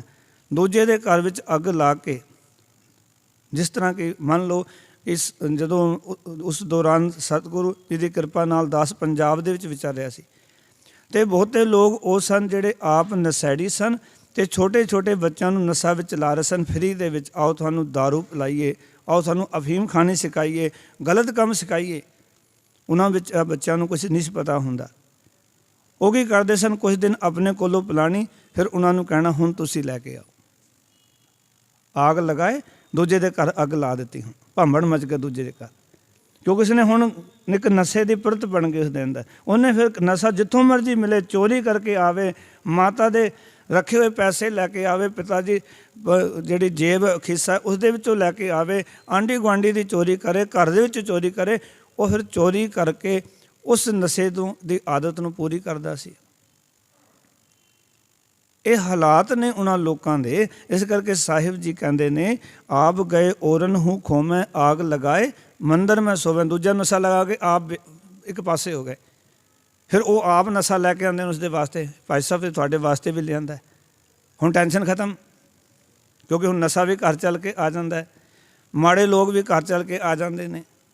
ਭਗਤ ਜੀ ਕਹਿੰਦੇ ਨੇ ਅਵਰਨ ਹਸਤ ਆਪ ਹੈ ਕਾਣੇ। ਹੋਰਾਂ ਨੂੰ ਦੇਖ ਕੇ ਉਹ ਹੱਸਦੇ ਨੇ, ਆਪ ਕਾਣੇ ਹਨ। ਤਿੰਨ ਕੋ ਦੇਖ ਕਬੀਰ ਲਜਾਣੇ। ਭਗਤ ਕਬੀਰ ਸਾਹਿਬ ਕਹਿੰਦੇ ਉਹਨਾਂ ਨੂੰ ਦੇਖ ਕੇ ਮੈਨੂੰ ਸ਼ਰਮ ਆਉਂਦੀ ਹੈ, ਐਸੇ ਲੋਕਾਂ ਨੂੰ। ਇਸ ਕਰਕੇ ਗੁਰਬਾਣੀ ਸਾਨੂੰ ਸੁਚੇਤ ਕਰਦੀ ਹੈ, ਕਬੀਰ ਸਾਕਤ ਸੰਗ ਨਾ ਕੀਜੀਏ, ਦੂਰੋਂ ਜਾਈਏ ਭਾਗ, ਬਾਸਨ ਕਾਰੋ ਪਰਸੀਏ ਤਾਂ ਕਿਸ ਲਾਗੇ ਦਾਗ। ਸਾਕਤ ਦਾ ਸੰਗ ਨਾ ਕਰੀ, ਜੋ ਰੱਬ ਨਾਲੋਂ ਟੁੱਟਾ ਹੋਇਆ ਇਨਸਾਨ ਹੈ, ਦੂਰੋਂ ਹੀ ਨਸਲਿਆਂ ਦੇਖ ਕੇ। ਇਸ ਕਰਕੇ ਮਹਾਰਾਜ ਕਹਿੰਦੇ ਨੇ ਮਨੁੱਖ ਉੱਤੇ ਪ੍ਰਭੂ ਦੀ ਦਇਆ ਦ੍ਰਿਸ਼ਟੀ ਹੁੰਦੀ ਹੈ ਤਾਂ ਉਹ ਫਿਰ ਸਿਫਤ ਸਲਾਹ ਕਰਨ ਲੱਗ ਪੈਂਦਾ ਹੈ। ਜੇ ਪਰਮਾਤਮਾ ਨੇ ਕਿਸੇ ਨੂੰ ਖੁਆਰ ਕਰਨਾ ਹੁੰਦਾ ਹੈ, ਜਿਸ ਨੂੰ ਆਪ ਖੁਆਏ ਕਰਤਾ ਖੁਸ ਲਏ ਚੰਗਿਆਈ, ਉਹਦੀ ਚੰਗਿਆਈਆਂ ਖੋ ਲੈਂਦਾ ਹੈ। ਪਰ ਜੇ ਤੁਹਾਡੇ ਕੋਲ ਚੰਗਿਆਈਆਂ ਨੇ, ਇਹ ਨਾ ਭੁੱਲਿਓ ਕਿ ਇਹ ਪਰਮਾਤਮਾ ਦੀ ਦਇਆ ਦ੍ਰਿਸ਼ਟੀ ਹੈ ਤੁਹਾਡੇ ਉੱਤੇ। ਜੋ ਸਤਿਗੁਰ ਸਰਨ ਸੰਗਤ ਨਹੀਂ ਆਏ, ਤ੍ਰਿਗ ਜੀਵੇ ਤ੍ਰਿਗ ਜੀਵਾਸ, ਜਿਨ ਸਤਿਗੁਰ ਸੰਗਤ ਪਾਈ, ਤਿਨ ਧੁਰ ਮਸਤਕ ਲਿਖਿਆ ਲਿਖਾਸ। ਕਦੀ ਅਹੰਕਾਰ ਨਹੀਂ ਆਏਗਾ ਜਦੋਂ ਇਹ ਵਿਚਾਰਧਾਰਾ ਅੰਦਰ ਚੱਲਦੀ ਰਹੇਗੀ। ਮੈਂ ਚੰਗੇ ਕੰਮ ਕਰਦਾ, ਸੇਵਾ ਕਰਦਾ, ਪਾਠ ਕਰਦਾ, ਬਾਣੀ ਪੜ੍ਹਦਾ, ਸਤਸੰਗ ਵਿੱਚ ਬਹਿੰਦਾ ਅਤੇ ਮੇਰੇ ਗੁਰੂ ਨੇ ਤਰਸ ਕੀਤਾ ਮੇਰੇ ਉੱਤੇ। ਜਿਹੜਾ ਸਿੱਖ ਇਹ ਵਿਚਾਰ ਕਰਦਾ ਜੋ ਚੰਗੇ ਕੰਮ ਕਰ ਰਿਹਾ ਮੇਰਾ ਗੁਰੂ ਕਰਾ ਰਿਹਾ, ਜੋ ਮਾੜੇ ਕਰ ਰਿਹਾ ਮੈਂ ਖੁਦ ਕਰ ਰਿਹਾ। ਜਦੋਂ ਆਪਣੀ ਵਿਚਾਰਧਾਰਾ ਨੂੰ ਗੁਰਬਾਣੀ ਦੇ ਆਧਾਰ 'ਤੇ ਪੱਕਾ ਕਰ ਲੈਂਦਾ ਹੈ, ਅਤੇ ਜਦੋਂ ਜੀਵਨ ਵਿੱਚ ਕੋਈ ਮਾੜਾ ਕੰਮ ਕਰਦਾ ਹੈ ਨਾ ਔਰ ਉਸ ਤੋਂ ਦੁੱਖ ਮਿਲਦਾ ਹੈ, ਅਤੇ ਉਹ ਰੱਬ ਨੂੰ ਨਹੀਂ ਕਹਿੰਦਾ, ਉਹ ਕਹਿੰਦਾ ਦੱਦੈ ਦੋਸ ਨਾ ਦੇਉ ਕਿਸੈ, ਦੋਸ ਕਰਮਾਂ ਆਪਣਿਆਂ, ਜੋ ਮੈਂ ਕੀਆ ਸੋ ਮੈਂ ਪਾਇਆ, ਦੋਸ ਨਾ ਦੀਜੈ ਅਵਰ ਜਨਾ। ਜੋ ਮੈਂ ਕੀਤਾ ਸੀ ਉਹਦਾ ਫਲ ਪ੍ਰਾਪਤ ਕਰ ਰਿਹਾ। ਜ਼ਿੰਦਗੀ ਕਿਵੇਂ ਬਦਲੇਗੀ ਸਾਡੀ ਜਦੋਂ ਅਸੀਂ ਆਪਣੇ ਕਰਮਾਂ ਦੇ ਖੁਦ ਜ਼ਿੰਮੇਵਾਰ ਬਣਾਂਗੇ। ਅੱਜ ਤਾਂ ਅਸੀਂ ਕਹਿ ਦਿੰਦੇ ਹਾਂ ਮਾਤਾ ਪਿਤਾ ਇੱਦਾਂ ਦੇ ਸਨ, ਪਰਿਵਾਰ ਇੱਦਾਂ ਦਾ ਸੀ, ਸੰਗਤ ਇੱਦਾਂ ਦੀ ਸੀ, ਆਲਾ ਦੁਆਲਾ ਇੱਦਾਂ ਦਾ ਸੀ। ਇਹ ਆਦਿ ਕਾਲ ਤੋਂ ਇੱਦਾਂ ਦਾ ਹੀ ਚੱਲਦਾ ਆ ਰਿਹਾ ਹੈ। ਯਾਦ ਰੱਖਣਾ ਜੀਵਨ 'ਚ ਆਦਿ ਕਾਲ ਤੋਂ, ਅੱਜ ਤੋਂ ਨਹੀਂ ਹੈ। ਜਦੋਂ ਤੋਂ ਸੰਸਾਰ ਬਣਿਆ ਸਭ ਕੁਝ ਉਸ ਤਰ੍ਹਾਂ ਦਾ ਹੀ ਚੱਲਦਾ ਹੋਇਆ ਆ ਰਿਹਾ ਹੈ। ਉਸ ਆਲੇ ਦੁਆਲੇ ਨੂੰ ਗਲਤ ਕਹਿਣ ਵਾਲਿਓ, ਆਪਣੇ ਆਪ ਨੂੰ ਕਿਵੇਂ ਬਚਾਉਣਾ ਇਹ ਗੁਰੂ ਸਾਹਿਬ ਤੋਂ ਸਿੱਖੀਏ, ਇਹ ਭਗਤਾਂ ਤੋਂ ਸਿੱਖੀਏ, ਇਹ ਉਹਨਾਂ ਗੁਰਸਿੱਖਾਂ ਤੇ ਮਰਜੀਵੜਾਂ ਤੋਂ ਸਿੱਖੀਏ ਜਿਨ੍ਹਾਂ ਨੇ ਆਪਣੇ ਆਪ ਨੂੰ ਇਸ ਸੰਸਾਰ ਦੇ ਉਹਨਾਂ ਲੋਕਾਂ ਵਿੱਚ ਰਹਿ ਕੇ ਵੀ ਗੁਰੂ ਚਰਨਾਂ ਨਾਲ ਜੋੜ ਕੇ ਰੱਖਿਆ। ਉਹਨਾਂ ਦੇ ਸਮੇਂ ਵੀ ਆਲਾ ਦੁਆਲਾ ਇੱਦਾਂ ਦਾ ਹੀ ਸੀ। ਇਸ ਕਰਕੇ ਗੁਰਦੇਵ ਜੀ ਆਖਦੇ ਨੇ ਕਿ ਜਦੋਂ ਹਰੀ ਦੇ ਗੁਣ ਗਾ ਗਾ ਕੇ ਹਰੀ ਰੂਪ ਕੋਈ ਹੋ ਜਾਂਦਾ ਹੈ ਅਤੇ ਉਸਦੇ ਜੀਵਨ 'ਚ ਪਤਾ ਪ੍ਰਾਪਤੀ ਕੀ ਹੁੰਦੀ ਹੈ। ਸਦਾ ਆਨੰਦ ਰਹਿਣ ਦਿਨ ਰਾਤੀ, ਗੁਣ ਕਹਿ ਗੁਣੀ ਸਮਾ ਬਣਿਆ। ਉਹ ਦਿਨ ਰਾਤ ਫਿਰ ਆਨੰਦ ਵਿੱਚ ਰਹਿੰਦਾ ਹੈ। ਗੁਣ ਆ ਕੇ ਗੁਣੀ ਪਰਮਾਤਮਾ ਵਿੱਚ ਸਮਾ ਜਾਂਦਾ ਹੈ। ਇਸ ਕਰਕੇ ਸਤਿਗੁਰੂ ਜੀ ਦੀਆਂ ਜਿਹੜੀ ਕਥਾ ਕਹਾਣੀਆਂ ਨੇ, ਸਤਿਗੁਰੂ ਦਾ ਜਿਹੜਾ ਉਪਦੇਸ਼ ਹੈ, ਇਹ ਉਪਦੇਸ਼ ਹੀ ਸਾਡੇ ਵਾਸਤੇ ਬਵਾਣੀਆਂ ਕਹਾਣੀਆਂ ਪੁੱਤ ਸਪੁੱਤ ਕਰੇਣ ਹੈ। ਸਾਨੂੰ ਗੁਰਦੇਵ ਪਿਤਾ ਦੀ ਵਿਚਾਰ ਸਪੁੱਤਰ ਬਣਾ ਦਿੰਦੀ ਹੈ। ਜਦੋਂ ਅਸੀਂ ਸਪੁੱਤਰ ਬਣਾਂਗੇ ਨਾ, ਫਿਰ ਪਰਮਾਤਮਾ ਦੇ ਹੁਕਮ ਨੂੰ ਇਸ ਤਰ੍ਹਾਂ ਸਮਝ ਲਵਾਂਗੇ। ਆਠ ਪਹਿਰ ਨਿਕਟ ਕਰ ਜਾਣੈ, ਸਾਰੇ ਪੜ੍ਹੋ, ਆਠ ਪਹਿਰ ਨਿਕਟ ਕਰ ਜਾਣੈ, ਪ੍ਰਭ ਕਾ ਕੀਆ ਮਿੱਠਾ ਮਾਨੈ। ਉਹ ਅੱਠੇ ਪਹਿਰ ਰੱਬ ਨੂੰ ਨੇੜੇ ਜਾਣਦਾ ਹੈ। ਵਾਹਿਗੁਰੂ ਦਾ ਕੀਤਾ ਹੋਇਆ ਉਹਨੂੰ ਸਭ ਕੁਝ ਮਿੱਠਾ ਲੱਗਦਾ ਹੈ। ਏਕ ਨਾਮ ਸੰਤਨ ਆਧਾਰ, ਜਿਹੜੇ ਗੁਰਮੁਖ ਜਨ ਹਨ ਉਹਨਾਂ ਦਾ ਆਸਰਾ ਕੇਵਲ ਇੱਕ ਪਰਮਾਤਮਾ ਦਾ ਨਾਮ ਹੈ। ਹੋਏ ਰਹੇ ਸਭ ਕੀ ਪਗਛਾਰ, ਉਹ ਸਾਰਿਆਂ ਦੇ ਚਰਨ ਧੂੜ ਬਣੇ ਰਹਿੰਦੇ ਨੇ। ਪਾਓ ਨਿਮਰਤਾ ਵਿੱਚ ਜੀਵਨ ਜੀਂਦੇ ਨੇ। ਕਿਸੇ ਹੰਕਾਰਵਸ ਹੋ ਕੇ ਸੰਸਾਰ ਨੂੰ ਮਾੜਾ ਨਹੀਂ ਕਹਿੰਦੇ। ਉਹਨਾਂ ਦਾ ਤਾਂ ਜੀਵਨ ਹੀ ਇੱਦਾਂ ਦਾ ਬਣ ਗਿਆ ਕਿ ਅਬ ਹਮ ਚੱਲੀ ਠਾਕੁਰ ਪੈ ਹਾਰ, ਜਬ ਹਮ ਸਰਨ ਪ੍ਰਭੂ ਕੀ ਆਈ, ਰਾਖ ਪ੍ਰਭੂ ਭਾਵੇਂ ਮਾਰ। ਜਦ ਉਹਨਾਂ ਦਾ ਜੀਵਨ ਮਰ ਗਿਆ, ਪਹਿਲਾ ਮਰਨ ਕਬੂਲ, ਜੀਵਨ ਕੀ ਛੜ ਆਸ, ਹੋਂ ਸਭਨਾ ਕੀ ਰੇਣੁਕਾ ਤੋਂ ਆਓ ਹਮਾਰੇ ਪਾਸ। ਜਿਸ ਦਿਨ ਇਹ ਜੀਵਨ ਬਣੇਗਾ, ਰੱਬ ਦੇ ਹੁਕਮ ਦੀ ਸੋਝੀ ਆਉਣੀ ਸ਼ੁਰੂ ਹੋ ਜਾਏਗੀ। ਇੱਥੇ ਜੇ ਕਿਸੇ ਨੇ ਵਾਕਈ ਇਹ ਪ੍ਰੇਮ ਦੀ ਖੇਡ ਨੂੰ ਖੇਡਣਾ ਹੈ, ਇਸ ਗੱਲ ਨੂੰ ਪਰਪੱਕ ਕਰਨਾ ਹੈ ਕਿ ਜਿਵੇਂ ਵਾਹਿਗੁਰੂ ਤੂੰ ਚਲਾਉਣਾ ਉੱਦਾਂ ਹੀ ਮੈਂ ਚੱਲਦਾ ਹਾਂ, ਇਹ ਜੀਵ ਚੱਲਦੇ ਹਨ। ਅਤੇ ਉਸ ਵਾਸਤੇ ਕੀ ਕਰਨਾ ਪਏਗਾ? ਅਕਾਲ ਪੁਰਖ ਵਾਹਿਗੁਰੂ ਦੀ ਇਸ ਵਿਚਾਰਧਾਰਾ ਨੂੰ, ਇਸ ਹੁਕਮ ਨੂੰ, ਇਸ ਬਾਣੀ ਦੇ ਆਧਾਰ ਨੂੰ ਜੀਵਨ ਦਾ ਆਧਾਰ ਬਣਾਉਣਾ ਪਏਗਾ। ਆਠ ਪਹਿਰ ਨਿਕਟ ਕਰ ਜਾਣੈ, ਪ੍ਰਭ ਕਾ ਕੀਆ ਮਿੱਠਾ ਮਾਨੈ, ਏਕ ਨਾਮ ਸੰਤਨ ਆਧਾਰ, ਹੋਏ ਰਹੇ ਸਭ ਕੀ ਪਗਛਾਰ। ਸੰਤ ਰਹਿਤ ਸੁਨੋ ਮੇਰੇ ਭਾਈ, ਉਹਾਂ ਕੀ ਮਹਿਮਾ ਕਥਨ ਨਾ ਜਾਈ। ਰਹਿਤ ਸੁਣ ਲਓ ਉਹਨਾਂ ਦੀ, ਉਹਨਾਂ ਦੀ ਮਹਿਮਾ ਵਰਣਨ ਨਹੀਂ ਹੋ ਸਕਦੀ, ਕਿਉਂਕਿ ਬੜਤਨ ਜਾਕੈ ਕੇਵਲ ਨਾਮ, ਬੜਤਨ ਜਾਕੈ ਕੇਵਲ ਨਾਮ, ਆਨੰਦ ਰੂਪ ਕੀਰਤਨ ਵਿਸਰਾਮ, ਮਿੱਤਰ ਸਤਰ ਜਾਕੈ ਏਕ ਸਮਾਨੈ, ਪ੍ਰਭ ਆਪਣੇ ਬਿਨ ਅਵਰ ਨਾ ਜਾਣੈ। ਜਿਨ੍ਹਾਂ ਨੇ ਇਹ ਗੱਲ ਨੂੰ ਪਰਪੱਕ ਕਰ ਲਿਆ, ਕਿਉਂਕਿ ਦੋ ਚੀਜ਼ਾਂ ਜੀਵਨ 'ਚ ਗੁਰਸਿੱਖੋ ਰਹਿਣਗੀਆਂ, ਪਰਮਾਤਮਾ ਦੇ ਹੁਕਮ ਨੂੰ ਨਹੀਂ ਮੰਨ ਸਕਾਂਗੇ। ਜਦੋਂ ਕਿਸੇ ਨੂੰ ਵੈਰੀ ਬਣਾਵਾਂਗੇ, ਗੁਰਦੁਆਰੇ ਬੈਠੇ ਵੀ ਜੇ ਕਿਸੇ ਨੂੰ ਵੈਰੀ ਦਿਲ ਦਿਮਾਗ 'ਚ ਰੱਖਿਆ ਤੇ ਮਨ ਵੈਰੀ ਵਿੱਚ ਚਲਾ ਜਾਂਦਾ। ਕਿਸੇ ਨੂੰ ਮਿੱਤਰ ਬਣਾਵਾਂਗੇ, ਗੁਰਦੁਆਰੇ ਬੈਠੇ ਵੀ ਦਿਲ ਮਿੱਤਰ 'ਤੇ ਚਲਾ ਜਾਂਦਾ। ਇਸ ਕਰਕੇ ਗੁਰਦੇਵ ਨੇ ਜੋ ਸਾਨੂੰ ਵਿਚਾਰ ਬਖਸ਼ੇ, ਸਾਹਿਬ ਜੀ ਕਹਿੰਦੇ ਨੇ ਸੰਸਾਰ ਦੇ ਵਿੱਚ ਆ ਕੇ ਗੁਰੂ ਕੀ ਸੰਗਤ ਵਿੱਚ ਬੈਠ ਕੇ ਇੱਕ ਗੱਲ ਵਿਚਾਰ ਪੱਕੀ ਕਰ ਲਈ ਕਿ ਨਾ ਕਿਸੇ ਨੂੰ ਮਿੱਤਰ ਬਣਾਈ, ਨਾ ਕਿਸੇ ਨੂੰ ਦੁਸ਼ਮਣ ਬਣਾਈ। ਕਿਉਂਕਿ ਜਿਹੜਾ ਬੰਦਾ ਇਸ ਤਰ੍ਹਾਂ ਦੀ ਬਿਰਤੀ ਦਾ ਹੁੰਦਾ, ਜੋ ਧਾਰੈ ਵੈਰੀ ਮੀਤ, ਤਾਕੋ ਨਿਹਚਲ ਨਾਹੀ ਚੀਤ। ਕਿਸੇ ਨੂੰ ਵੈਰੀ ਬਣਾਵਾਂਗੇ, ਚਿੱਤ ਵੈਰੀ 'ਚ ਜਾਏਗਾ ਹੀ ਜਾਏਗਾ। ਕਿਸੇ ਨੂੰ ਮਿੱਤਰ ਬਣਾਵਾਂਗੇ, ਚਿੱਤ ਮਿੱਤਰ ਵਿੱਚ ਜਾਏਗਾ। ਸਿੱਖੀ ਜਿਹੜੀ ਹੈ ਉਹ ਕਹਿੰਦੀ ਹੈ ਵੀ ਸਾਰੇ ਤੇਰੇ ਵਾਸਤੇ ਓਪਨ ਨੇ, ਕਿਉਂਕਿ ਨਾ ਤੇਰਾ ਕੋਈ ਸੱਜਣ ਹੈ, ਨਾ ਕੋਈ ਤੇਰਾ ਦੁਸ਼ਮਣ ਹੈ, ਤੇਰੇ ਵਾਸਤੇ ਸਭ ਇੱਕ ਸਮਾਨ ਨੇ। ਫਿਰ ਮਹਾਰਾਜ ਕਹਿੰਦੇ ਕੋਟ ਕੋਟ ਅਗ ਕਾਟਨ ਹਾਰਾ, ਦੁੱਖ ਦੂਰ ਕਰਨ ਜੀ ਕੇ ਦਾਤਾਰਾ। ਜਿਹੜੇ ਰੱਬ ਦੇ ਰੰਗ ਵਿੱਚ, ਪਰਮਾਤਮਾ ਦੀ ਰਜਾ ਵਿੱਚ ਆ ਜਾਂਦੇ ਨੇ, ਉਹਨਾਂ ਦਾ ਜੀਵਨ ਐਸਾ ਬਣ ਜਾਂਦਾ, ਸੂਰਬੀਰ ਬਚਨ ਕੇ ਬਲੀ, ਸੂਰਬੀਰ ਬਚਨ ਕੇ ਬਲੀ, ਕੋਲਾ ਵਪਰੀ ਸੰਤੀ ਛਲੀ। ਉਹ ਮਾਇਆ ਨੂੰ ਵੀ ਛਲ ਲੈਂਦੇ ਨੇ। ਤਾਕਾ ਸੰਗ ਬਾਛੈ ਸੁਰਦੇਵ, ਅਮੋਗ ਦਰਸ ਸਫਲ ਜਾਕੀ ਸੇਵ। ਮਹਾਰਾਜ ਕਹਿੰਦੇ ਉਸ ਦਾ ਦਰਸ ਤਾਂ ਦੇਵਤੇ ਵੀ ਚਾਹੁੰਦੇ ਨੇ, ਜਿਹੜਾ ਰੱਬ ਦੀ ਰਜਾ ਵਿੱਚ ਚੱਲਦਾ ਹੈ। ਇਹਦਾ ਅਰਥ ਇਹ ਹੋਇਆ ਕਿ ਸਿੱਖ ਨੇ ਅਕਾਲ ਪੁਰਖ ਵਾਹਿਗੁਰੂ ਦੀ ਰਜਾ ਵਿੱਚ ਰਹਿਣ ਦਾ ਹੀ ਅਭਿਆਸ ਕਰਨਾ। ਸਾਰੀ ਗੁਰਬਾਣੀ ਦਾ ਜੋ ਤੱਤ ਸਾਰ ਹੈ ਉਹ ਹੈ ਰੱਬੀ ਰਜਾ ਵਿੱਚ ਰਹਿਣ ਦਾ ਅਭਿਆਸ। ਰੱਬੀ ਰਜਾ 'ਚ ਆਪਾਂ ਕਿਵੇਂ ਜੀਵਨ ਜਿਉਣਾ। ਕੋਈ ਕੰਪਿਊਟਰ ਸਿੱਖਣ ਦਾ ਅਭਿਆਸ ਕਰਦਾ, ਕੋਈ ਅੰਗਰੇਜ਼ੀ ਬੋਲਣ ਦਾ ਅਭਿਆਸ ਕਰਦਾ, ਕੋਈ ਸੰਸਾਰ ਦੇ ਵਿੱਚ ਹੋਰ ਕਿਸੇ ਕਰਮ ਦਾ ਅਭਿਆਸ ਕਰਦਾ। ਜਿੱਥੇ ਕਿ ਸੰਸਾਰਿਕ ਜ਼ਰੂਰਤਾਂ ਵਾਸਤੇ ਉਹ ਅਭਿਆਸ ਜ਼ਰੂਰੀ ਹੈ, ਅਧਿਆਤਮਿਕ ਦੇ ਜੀਵਨ ਵਾਸਤੇ ਸਾਨੂੰ ਗੁਰਬਾਣੀ ਦਾ ਇਹ ਬਖਸ਼ਿਆ ਹੋਇਆ ਗਿਆਨ, ਇਹਦਾ ਅਭਿਆਸ ਜ਼ਰੂਰੀ ਹੈ। ਨਹੀਂ ਤਾਂ ਗੱਲ ਨਹੀਂ ਬਣੇਗੀ ਜੀਵਨ ਦੀ। ਹਿਤਾਕਾ ਸੰਗ ਬਾਛੈ ਸੁਰਦੇਵ, ਅਮੋਗ ਦਰਸ। ਮਹਾਰਾਜ ਕਹਿੰਦੇ ਸਫਲ ਜਾਕੀ ਸੇਵ, ਕਰ ਜੋੜ ਨਾਨਕ ਕਰੇ ਅਰਦਾਸ, ਮੋਏ ਸੰਤਾ ਟਹਿਲ ਤੀਜੈ ਗੁਣਤਾਸ। ਮਹਾਰਾਜ ਕਹਿੰਦੇ ਮੈਨੂੰ ਉਹਨਾਂ ਗੁਰਮੁਖਾਂ ਦੇ ਸੰਗਤ ਦੇ ਤੇ ਟਹਿਲ ਦਾ ਅਰਥ ਸੇਵਾ ਬਖਸ਼, ਜਿਹੜੇ ਤੇਰੇ ਹੁਕਮ ਦੇ ਵਿੱਚ ਆ ਗਏ ਹਨ। ਹੁਕਮ ਵਿੱਚ ਆਉਣ ਵਾਸਤੇ ਇਤਨਾ ਸੌਖਾ ਨਹੀਂ ਹੁਕਮ 'ਚ ਆਉਣਾ ਵੀ ਜਿਵੇਂ ਪਰਮਾਤਮਾ ਚਲਾ ਰਿਹਾ ਉੱਦਾਂ ਚੱਲੀਏ। ਉਸ ਵਾਸਤੇ ਤਾਂ ਹਸਤੀ ਸਿਰ ਜੋ ਅੰਕਸ ਹੈ, ਅਹਰਨ ਜੋ ਸਿਰ ਦੇ, ਮਨ ਤਨ ਆਗੈ ਰਾਖ ਕੇ ਉਹ ਵੀ ਸੇਵ ਕਰੇ। ਹੁਣ ਸਮਝ ਲੈਣਾ ਕਿ ਸਿੱਖੀ ਦਾ ਮਾਰਗ ਇਸ ਕਰਕੇ ਕਠਿਨ ਹੈ ਕਿਉਂਕਿ ਇੱਥੇ ਮਨ ਅਤੇ ਤਨ ਦੋਨੋਂ ਹੀ ਗੁਰੂ ਸਾਹਿਬ ਦੇ ਚਰਨਾਂ 'ਚ ਅਰਪਣ ਕਰਨੇ ਪੈਂਦੇ ਨੇ, ਗੁਰੂ ਨੂੰ ਸੌਂਪਣੇ ਪੈਂਦੇ ਨੇ।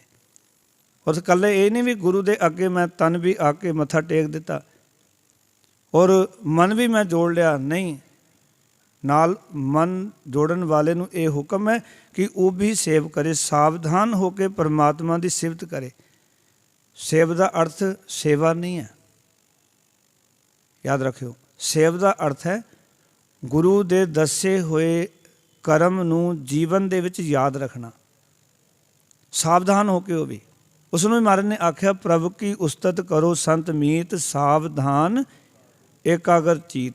ਹੁਣ ਜਦੋਂ ਇੱਥੇ ਤੱਕ ਆਪਾਂ ਪਹੁੰਚ ਗਏ, ਸਾਵਧਾਨਤਾ ਹੋ ਗਈ, ਇਕਾਗਰ ਚਿੱਤ ਹੋ ਗਿਆ, ਪਰਮਾਤਮਾ ਦੇ ਭਾਣੇ ਦੀ ਸੋਝੀ ਆ ਗਈ, ਰੱਬੀ ਰਜਾ ਦੀ ਸਮਝ ਆ ਗਈ ਕਿ ਅਕਾਲ ਪੁਰਖ ਨੇ ਸਾਰੇ ਸੰਸਾਰ ਨੂੰ ਆਪਣੇ ਹੁਕਮ ਵਿੱਚ ਤੋਰਿਆ ਹੋਇਆ ਹੈ। ਫਿਰ ਸਾਨੂੰ ਇਹ ਗੱਲ ਸਮਝਣ ਲੱਗਿਆ ਕੋਈ ਕਠਿਨਾਈ ਨਹੀਂ ਹੋਵੇਗੀ। ਜੋ ਤੂੰ ਚੱਲਾ ਹੈ ਤਿਵ ਚੱਲਾ ਸੁਆਮੀ, ਹੋਰ ਕਿਆ ਜਾਣਨਾ ਗੁਣ ਤੇਰੇ। ਆਖਣ ਲੱਗੇ ਗੁਰੂ ਅਮਰਦਾਸ ਮਹਾਰਾਜ, ਹੇ ਸੁਆਮੀ ਪ੍ਰਭੂ, ਹੇ ਮੇਰੇ ਮਾਲਕ, ਜਿਵੇਂ ਤੂੰ ਸਾਨੂੰ ਜੀਵਾਂ ਨੂੰ ਇਸ ਜੀਵਨ ਰਾਹ ਉੱਤੇ ਤੋਰਦਾ ਹੈ, ਤਿਵੇਂ ਅਸੀਂ ਇਸ ਰਾਹ 'ਤੇ ਤੁਰੀ ਜਾਂਦੇ ਹਾਂ।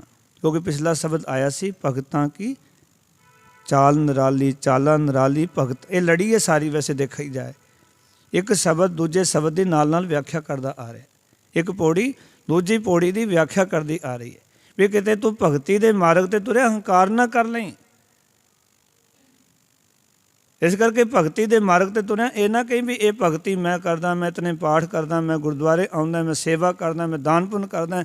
ਮਹਾਰਾਜ ਕਹਿੰਦੇ ਇਹ ਆਖੀ ਜੋ ਤੂੰ ਚਲਾਹੇ ਤਿਵ ਚੱਲਣਾ ਸੁਆਮੀ, ਹੋਰ ਕਿਆ ਜਾਣਾ ਗੁਣ ਤੇਰੇ। ਅਸੀਂ ਜੀਵ ਤਾਂ ਤੇਰੀ ਰਾਹ 'ਤੇ ਉੱਦਾਂ ਹੀ ਤੁਰੀ ਜਾਂਦੇ ਹਾਂ ਜਿਵੇਂ ਤੂੰ ਤੋਰਦਾ ਹੈ। ਇਸ ਤੋਂ ਵੱਧ ਤੇਰੇ ਗੁਣਾਂ ਦੀ ਹੋਰ ਸਾਨੂੰ ਸੋਝੀ ਨਹੀਂ, ਸੋਝ ਸਮਝ ਨਹੀਂ ਇਸ ਤੋਂ ਜ਼ਿਆਦਾ। ਹੋਰ ਤੇਰੇ ਗੁਣ ਕੀ ਕਹਿ ਸਕਦੇ ਹਾਂ? ਇਹ ਕਹਿ ਸਕਦੇ ਜਿਵੇਂ ਤੂੰ ਸਾਨੂੰ ਚਲਾ ਰਿਹਾ ਅਸੀਂ ਚਲੀ ਜਾ ਰਹੇ ਹਾਂ। ਕਿਉਂਕਿ ਜਿਵ ਜਿਵ ਹੁਕਮ ਤਿਵੇਂ ਤਿਵਕਾਰ, ਵੇਖੈ ਵਿਗਸੈ ਕਰ ਵਿਚਾਰ। ਹੁਕਮ ਅੰਦਰ ਸਭ ਕੋ ਬਾਹਰ ਹੁਕਮ ਨਾ ਕੋਏ, ਨਾਨਕ ਹੁਕਮੈ ਜੇ ਬੁਝੈ ਤਾ ਹੋਮੈ ਕਹਿ ਨਾ ਕੋਏ। ਸਾਨੂੰ ਇਤਨੇ ਤਾਂ ਪਤਾ ਚੱਲ ਗਿਆ ਵੀ ਤੂੰ ਸਮਝਾ ਦਿੱਤਾ, ਪਰ ਇਸ ਤੋਂ ਅੱਗੇ ਅਸੀਂ ਨਹੀਂ ਜਾਣਦੇ। ਫਿਰ ਕਹਿਣ ਲੱਗੇ ਜਿਵ ਤੂੰ ਚਲਾਹੇ ਤਿਵ ਚੱਲਣਾ, ਜਿੰਨਾ ਮਾਰਗ ਪਾਵੇਂ। ਮਹਾਰਾਜ ਜਿਵੇਂ ਤੂੰ ਸਾਨੂੰ ਤੋੜਦਾ ਹੈ, ਜਿਵੇਂ ਤੂੰ ਮੈਨੂੰ ਚਲਾਉਂਦਾ ਹੈ, ਮਹਾਰਾਜ ਕਹਿੰਦੇ ਨੇ ਉੱਦਾਂ ਹੀ ਰੱਬੀ ਤਾਂ ਰਾਹ 'ਤੇ ਤੁਰਦੇ ਹਾਂ। ਉਹੀ ਤੇਰੇ ਇਸ ਰਾਹ 'ਤੇ ਤੁਰਦੇ ਹਨ ਜਿੰਨਾ ਮਾਰਗ ਪਾਵੇ, ਜਿਨ੍ਹਾਂ ਨੂੰ ਤੂੰ ਇਸ ਰਸਤੇ 'ਤੇ ਪਾ ਦਿੱਤਾ ਹੈ। ਇਹਦਾ ਅਰਥ ਹੈ ਪਰਮਾਤਮਾ ਆਪ ਕਿਰਪਾ ਕਰਦਾ ਹੈ, ਰੱਬ ਤਰਸ ਕਰਦਾ ਹੈ। ਜਿਸ ਦੇ ਉੱਤੇ ਵੀ ਤਰਸ ਹੋਇਆ, ਜੇ ਸਾਡੇ ਸਾਰਿਆਂ ਦੇ ਉੱਤੇ ਪਰਮਾਤਮਾ ਦਾ ਤਰਸ ਹੈ, ਉਹਦੇ ਤਰਸ ਨਾਲ ਸਾਨੂੰ ਸਤਿਗੁਰ ਸੱਜਣ ਮਿਲਿਆ, ਸੱਜਣ ਸਤਿਗੁਰ ਮਿਲਿਆ। ਜੇ ਕਿਤੇ ਸੱਜਣ ਸਤਿਗੁਰ ਨਾ ਮਿਲਦਾ, ਭੈੜਾ ਸੱਜਣ ਮਿਲ ਜਾਂਦਾ ਕੋਈ, ਉਸਨੇ ਕਿੱਥੇ ਲੈ ਜਾਣਾ ਸੀ? ਗਲਤ ਪਾਸੇ। ਸਾਡੀ ਮਾਇਆ ਵੀ ਖੋਹ ਲੈਣੀ ਸੀ, ਹੈ ਜੀ, ਸਾਡੀ ਮਾਇਆ ਵੀ ਖੋਹ ਲੈਂਦਾ ਅਤੇ ਸਾਨੂੰ ਵਿਕਾਰਾਂ 'ਚ ਪਾ ਦਿੰਦਾ। ਬੜੇ ਅੱਜ ਗੁਰੂ ਬਣੇ ਨੇ ਜਿਹੜੇ ਕਹਿੰਦੇ ਨੇ ਜੋ ਮਰਜ਼ੀ ਕਰੋ, ਆਓ ਸਾਡੇ ਡੇਰੇ, ਮੱਥਾ ਇੱਥੇ ਟੇਕੋ ਆ ਕੇ। ਤੁਸੀਂ ਨਸ਼ਾ ਕਰਦੇ ਹੋ ਕਰੀ ਜਾਓ, ਸਾਨੂੰ ਕੋਈ ਮਤਲਬ ਨਹੀਂ। ਤੁਸੀਂ ਭੈੜੇ ਕੰਮ ਕਰਦੇ ਹੋ ਕਰੀ ਜਾਓ, ਪਰ ਆਓ ਸਾਡੇ ਡੇਰੇ। ਕਿਉਂਕਿ ਉਹਨਾਂ ਨੂੰ ਕਿਸੇ ਦੀ ਜ਼ਿੰਦਗੀ ਨਾਲ ਕੀ ਲੈਣਾ। ਉਹ ਤਾਂ ਕਹਿੰਦੇ ਵੀ ਸਾਡੇ ਡੇਰੇ ਆਏਗਾ, ਮੱਥਾ ਟੇਕੇ ਕੇ 4 ਪੈਸੇ ਸਾਡੇ ਬਣਨਗੇ। ਅਤੇ ਗੁਰਸਿੱਖੀ ਕੀ ਹੈ? ਗੁਰੂ ਅਮਰਦਾਸ ਮਹਾਰਾਜ ਆਖਦੇ ਨੇ ਜਗਤ ਜਲੰਦਾ ਰਖ ਲੈ, ਆਪਣੀ ਕਿਰਪਾ ਧਾਰ, ਜਿਤ ਦੁਆਰੈ ਉਭਰੈ ਤਿਤੈ ਲਿਹੁ ਉਬਾਰ। ਸਤਿਗੁਰੂ ਕਹਿੰਦੇ ਜਿਸ ਦੁਆਰ 'ਤੇ ਵੀ ਬੰਦੇ ਦਾ ਉଦ୍धाਰ ਹੋਵੇ, ਮਹਾਰਾਜ ਉੱਥੇ ਇਸ ਦਾ ਉद्धार ਕਰ। ਗੁਰੂ ਸਾਹਿਬ ਨੇ ਕਿਤੇ ਨਹੀਂ ਕਿਹਾ ਬਾਣੀ ਵੀ ਤੂੰ ਮੇਰੇ ਕੋਲ ਆ। ਮਹਾਰਾਜ ਕਹਿੰਦੇ ਜਿਸ ਦੁਆਰ ਤੋਂ, ਜਿਸ ਥਾਂ 'ਤੇ ਬੰਦੇ ਦੀ ਜ਼ਿੰਦਗੀ ਸਵਰਦੀ ਹੋਵੇ, ਇਹ ਰੱਬ ਦੇ ਮਾਰਗ 'ਤੇ ਤੁਰਦਾ ਹੋਵੇ, ਇਸ ਦੇ ਜੀਵਨ ਵਿੱਚੋਂ ਔਗੁਣ, ਬੁਰਾਈਆਂ, ਨਸ਼ੇ ਦੂਰ ਹੁੰਦੇ ਹੋਣ, ਮਹਾਰਾਜ ਉਸ ਥਾਂ 'ਤੇ ਇਸ ਦੇ ਨਸ਼ੇ ਦੂਰ ਕਰ ਦੇਂ, ਇਹਦੀਆਂ ਬੁਰਾਈਆਂ ਦੂਰ ਕਰ ਦੇਂ। ਮੇਰੀ ਅਰਦਾਸ ਹੈ। ਗੁਰੂ ਸਾਹਿਬ ਤਾਂ ਅਰਦਾਸ ਕਰਦੇ ਨੇ ਸਾਡੇ ਸਾਰਿਆਂ ਵਾਸਤੇ। ਇਹ ਗੁਰੂ ਨਾਨਕ ਦਾ ਘਰ ਉਹ ਨਹੀਂ ਜਿਹੜਾ ਕਵੇ ਵੀ ਸਾਡੇ ਦਰ 'ਤੇ ਪੈਸੇ ਚੜ੍ਹਾਉਣ ਵਾਸਤੇ ਆਓ, ਨਹੀਂ। ਇੱਥੇ ਤਾਂ ਤੁਸੀਂ ਇਤਿਹਾਸ ਪੜ੍ਹ ਕੇ ਵੇਖੋ, ਗੁਰੂ ਸਾਹਿਬ ਜੀ ਦੀ ਹਜ਼ੂਰੀ ਵਿੱਚ, 10ਵੇਂ ਪਾਤਸ਼ਾਹ ਦੀ ਹਜ਼ੂਰੀ ਵਿੱਚ ਇੱਕ ਸਕੀ ਸਰਵਰ ਦਾ ਸੇਵਕ ਪੁਜਾਰੀ ਆ ਗਿਆ, ਗੁਰੂ ਸਾਹਿਬ ਜੀ ਨੂੰ ਮੱਥਾ ਟੇਕਿਆ, ਪੈਸੇ ਰੱਖ ਕੇ। ਮਹਾਰਾਜ ਨੇ ਆਖਿਆ ਆਪਣੀ ਭੇਟਾ ਚੁੱਕ ਲੈ। ਜਾਣਦੇ ਹੋ, ਆਪਣੀ ਭੇਟਾ ਚੁੱਕ ਲੈ, ਜਿਸ ਨੂੰ ਤੂੰ ਮੰਨਦਾ ਹੈ ਉਸ ਨੂੰ ਜਾ ਕੇ ਸੇਵਾ ਕਰੀ। ਮੱਥਾ ਟੇਕਿਆ ਠੀਕ ਹੈ, ਪਰ ਜਿਸ ਨੂੰ ਤੂੰ ਮੰਨਦਾ ਹੈ, ਜਿਸ ਨੂੰ ਤੂੰ ਪੂਜਦਾ, ਇਹ ਭੇਟਾ ਉਸ ਦੇ ਅੱਗੇ ਰੱਖੀ। ਪਤਾ ਉਸਨੇ ਕੀ ਕਿਹਾ ਸੀ? ਸਖੀ ਸਰਵਰ ਦੇ ਪੁਜਾਰੀ ਨੇ 10ਵੇਂ ਪਾਤਸ਼ਾਹ ਨੂੰ ਕਹਿੰਦੇ ਮੈਂ ਕੋਈ ਮੰਗਿਆ ਸੀ ਅਤੇ ਗੁਰੂ ਨਾਨਕ ਦੇ ਦਰ ਤੋਂ ਉਹ ਮੰਗ ਮੇਰੀ ਪੂਰੀ ਹੋਈ ਹੈ, ਅਤੇ ਇਸ ਕਰਕੇ ਮੈਂ ਭੇਟਾ ਲੈ ਕੇ ਆਇਆ। ਅਤੇ ਸਤਿਗੁਰ ਕਹਿਣ ਲੱਗੇ ਕਈ ਵਾਰੀ ਕੋਈ ਰਾਹਗੀਰ ਜਾਂਦਾ ਹੈ ਨਾ, ਜਿਹੜਾ ਸਰਬੱਤ ਦਾ ਭਲਾ ਲੋਚਦਾ ਹੈ, ਅਤੇ ਕਿਸੇ ਦੇ ਖੇਤ ਵਿੱਚ ਪਸ਼ੂ ਬੜੇ ਹੋਣ, ਧਿਆਨ ਦਿਓ, ਪਸ਼ੂ ਚੱਲ ਰਹੇ ਹੋਣ ਅਤੇ ਉਹ ਸਿਆਣਾ ਬੰਦਾ ਉਸਦੇ ਖੇਤੀ ਦਾ ਉਜਾੜਾ ਨਾ ਕਰਨ, ਪਸ਼ੂ ਬਾਹਰ ਕੱਢ ਦਿੰਦਾ। ਅਸੀਂ ਵੀ ਤੇਰਾ ਕੰਮ ਕਰ ਦਿੱਤਾ ਵੀ ਤੇਰੀ ਜ਼ਿੰਦਗੀ ਵਿੱਚ ਉਹ ਬਰਬਾਦੀ ਦਾ ਕਾਰਨ ਸੀ, ਇਸ ਕਰਕੇ ਤੇਰੀ ਮਨੋਕਾਮਨਾ ਪੂਰੀ ਕਰ ਦਿੱਤੀ। ਉਚਾਰਨ ਕਰੋ ਸਤਨਾਮ। ਇਸ ਕਰਕੇ ਮਾਲਕ ਤੇਰਾ ਉਹੀ ਹੈ, ਅਸੀਂ ਤਾਂ ਤੇਰੇ ਪਸ਼ੂ ਕੱਢੇ ਭਾਈ ਬਾਹਰ। ਇਸ ਕਰਕੇ ਜਿਸ ਨੂੰ ਤੂੰ ਮੰਨਣਾ ਭੇਟਾ ਵੀ ਉੱਥੇ ਰੱਖ। ਫਿਰ ਕਹਿਣ ਲੱਗਾ ਮਹਾਰਾਜ ਅੱਜ ਪਤਾ ਚੱਲਿਆ ਵੀ ਸਾਡੇ ਗੁਰੂ ਵਿੱਚ ਅਤੇ ਤੁਹਾਡੇ 'ਚ ਕੀ ਫਰਕ ਹੈ। ਸਾਡਾ ਤਾਂ ਕਹਿੰਦਾ ਹੋਰ ਲੈ ਕੇ ਆਓ, ਤੁਸੀਂ ਕਿਹਾ ਨਹੀਂ ਜਿਹਨੂੰ ਤੂੰ ਮੰਨਣਾ ਉਸ ਨੂੰ। ਅੱਜ ਤੋਂ ਮੇਰੇ ਗੁਰੂ ਤੁਸੀਂ, ਅੱਜ ਤੋਂ ਮੇਰੇ ਖੇਤ ਦੇ ਰਾਖੇ ਤੁਸੀਂ, ਮੇਰੇ ਜੀਵਨ ਦੇ ਰਾਖੇ ਤੁਸੀਂ। ਮੇਰੇ ਜੀਵਨ ਦੇ ਪਹਿਲਾਂ ਪਸ਼ੂ ਕੱਢੇ ਨੇ, ਇਹ ਕਾਮ ਕ੍ਰੋਧ ਦੇ ਪਸ਼ੂ ਵੀ ਕੱਢ ਕੇ ਮੇਰੀ ਜ਼ਿੰਦਗੀ ਨੂੰ ਸਫਲੀ ਕਰ ਦੇਣਾ। ਸਤਿਗੁਰੂ ਜੀ ਕਿਰਪਾ ਕਰਿਓ ਮੇਰੇ ਉੱਤੇ। ਅੱਜ ਤੋਂ ਬਾਅਦ ਇਹ ਸਿਰ ਤੇਰੇ ਕਦਮਾਂ ਤੋਂ ਬਿਨਾਂ ਕਿਸੇ ਹੋਰ ਥਾਂ 'ਤੇ ਨਹੀਂ ਝੁਕੇਗਾ। ਗੁਰੂ ਦਾ ਬਣ ਗਿਆ। ਕਿਉਂਕਿ ਸਿਆਣੇ ਕਹਿੰਦੇ ਜਿਸ ਦਰ ਪੇ ਨਾ ਝੁਕੇ ਸਰ ਉਸੇ ਦਰ ਨਹੀਂ ਕਹਤੇ, ਜੋ ਹਰ ਦਰ ਪਰ ਝੁਕ ਜਾਏ ਸਰ ਉਸੇ ਸਰ ਨਹੀਂ ਕਹਤੇ। ਕਹਿੰਦੇ ਮਹਾਰਾਜ ਅੱਜ ਤੋਂ ਇਹ ਸਿਰ ਤੇਰਾ, ਤੇਰੇ ਚਰਨਾਂ ਤੋਂ ਬਿਨਾਂ ਗੁਰੂ ਗੋਬਿੰਦ ਸਿੰਘ ਕਿਤੇ ਹੋਰ ਝੁਕਣਾ ਹੀ ਨਹੀਂ, ਅੱਜ ਤੇਰੇ ਅੱਗੇ ਝੁਕੇਗਾ।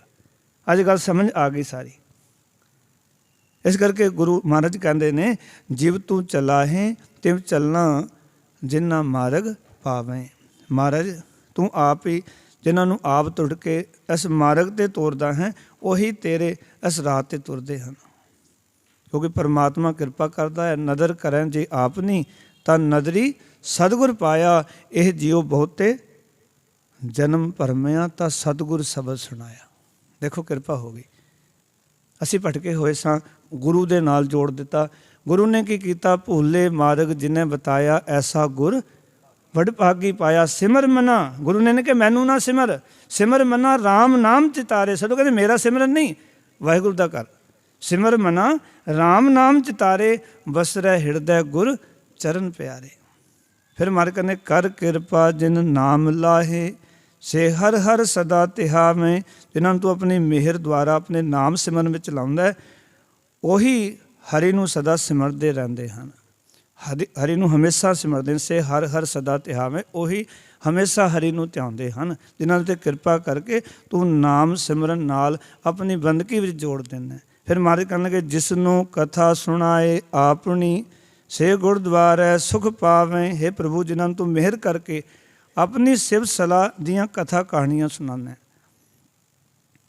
ਜਿਨ੍ਹਾਂ ਦੇ ਉੱਤੇ ਤੂੰ ਕਥਾ ਦਾ ਅਰਥ ਹੈ ਸਿਫਤ ਸਲਾਹ, ਮਾਲਕ ਦੀ ਵਡਿਆਈ। ਜਿਸ ਨੂੰ ਤੂੰ ਆਪਣੀ ਕਥਾ ਕਹਾਣੀਆਂ, ਤੇ ਕੌਣ ਸੁਣਾਉਂਦਾ ਹੈ? ਹਰ ਕੀਆਂ ਕਥਾ ਕਹਾਣੀਆਂ ਗੁਰ ਬਲਿਹਾਰੀ ਗੁਰ ਆਪਨੇ ਗੁਰ ਕੋ ਬਲਜਾਈਆਂ। ਸਿੱਖ ਆਪਣੇ ਗੁਰੂ ਤੋਂ ਸਦਕੇ ਜਾਂਦਾ। ਮਹਾਰਾਜ ਇਹ ਤੂੰ ਦੱਸੀਆਂ ਪਰਮਾਤਮਾ ਦੀਆਂ ਕਥਾ ਕਹਾਣੀਆਂ, ਵਾਹਿਗੁਰੂ ਜੀ ਦੀ ਵਡਿਆਈ। ਜਿਸ ਨੂੰ ਕਥਾ ਸੁਣਾਏ ਆਪਣੀ, ਸੇ ਗੁਰਦੁਆਰੇ ਸੁਖ ਪਾਵੇਂ।